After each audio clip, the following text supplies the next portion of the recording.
Well, Allie and Kelly, thank you so much for sitting down and just sharing with me. Can you kind of tell me a little bit about WV Kids Cancer Crusaders and then a little bit about yourself? So West Virginia Kids Cancer Crusaders was formed in 2013. Allie being the inspiration of it coming to fruition. We assist families in the state of West Virginia, financially give them support. We also help with mortgage payments, utilities, hotel stays, gas cards.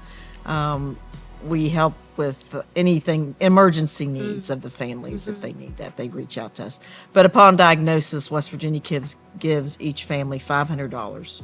And then from there, they'll come back to us as needed. And so, Allie, since you're the inspiration, do you want to share a little bit about your story? Yeah, so I was actually diagnosed in 2005. I was about a month away from my 7th birthday.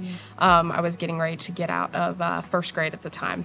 So I was actually misdiagnosed for about 5 months. I had a tumor that my mom had found on the outside of my skull. We went to the pediatrician. They said it was nothing, it would go away. And then they had the pathology had come back because they had removed it and it was the size of an egg.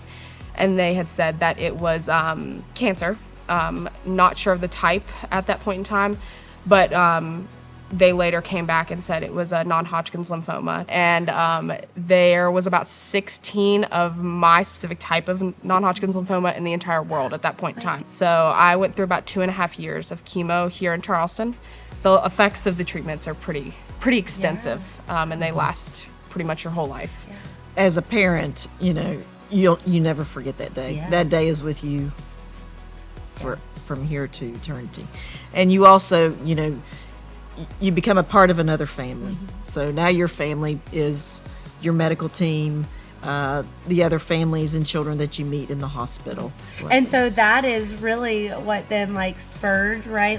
Maybe your connection, I guess, with them to really start, and her story and then connections with those families really. Yeah, because what we saw or what I was seeing in the hospital, it was like we were so alone. We were so isolated. I was determined to change that and to connect families to one another and give them that extra resource that they needed to reach out to another family whose child had the same diagnosis, and they're still doing that today. And what would you guys say is the heartbeat behind WV Kids Cancer Crusaders? It's really like a call, having a calling in life, and I don't want other kids to feel like they don't have somebody to stick up for them, because I didn't have a voice at that time. She was my voice, and these parents are the voice for their kids.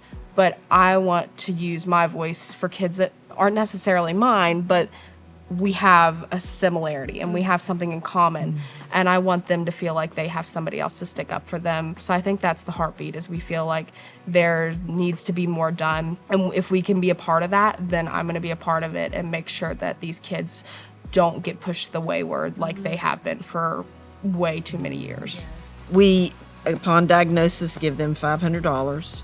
I also connect them to other resources if they need it outside of the state. There's bigger organizations out there that will sometimes step in. We've paid for, the utilities, the mortgages. They submit their bills to us. We get them paid directly to that entity. WVU, since they have the bulk of the kids up there, we give them $5,000 in gift cards. And those gift cards are used for gas, et cetera, or hotel stays up in that area. Sadly, we have helped and assisted paying for funerals of families that cannot do it.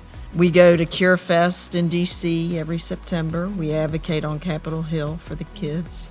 A cancer survivor, that child will get $1,000 scholarship if they attend a college anywhere in the United States.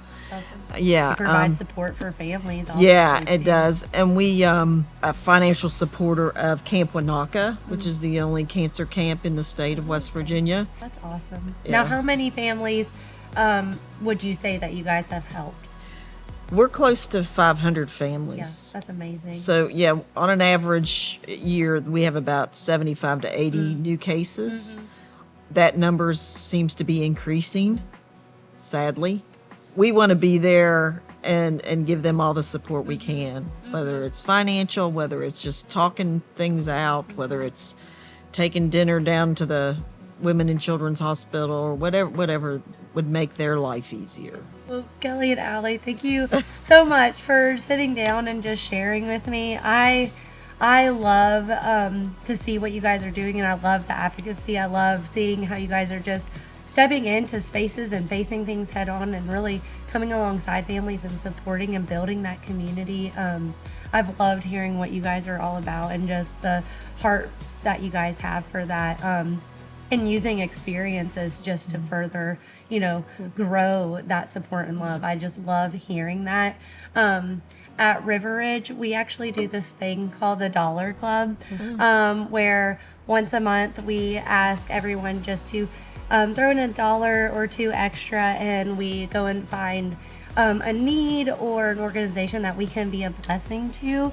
So for this month, we chose you guys, and so I actually have a check for you guys Oh, gosh, for thank $4,576 to Thank go you very much. towards. Thank you. Oh my gosh.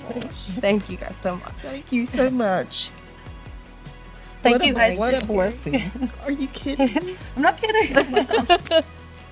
Thank you very much. We appreciate it. Oh, we so appreciate it. Once again, you've been willing to listen, and that's all I can ever ask for, somebody who's willing to listen to us.